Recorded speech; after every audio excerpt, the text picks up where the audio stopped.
How do I clean and care for my brushes on my Riccar R70 Smart Mop and Vacuum? Hi, I'm Josh from Riccar, and we're going to go through how to access your brushes and take care of them on your Smart Mop Vacuum from Riccar. One of the things I like to do is just remove the unit from the basin stand and actually remove the dry vacuum portion. Just going to set that there. I also, well, you have to remove the solution tank.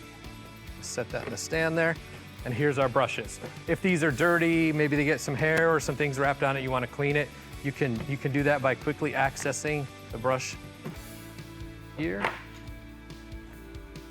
and there. So we've got both brushes out. You can use some soap and water and clean it. Mild detergent's fine. Put that back in there, and you're back together. There is a self-clean mode on this, which will be in another video, but if you want to access it and take care of it manually by yourself, that's how you do it. It's really easy to access. Put it back together, and you're back using your Smart Mop. Happy vacuuming.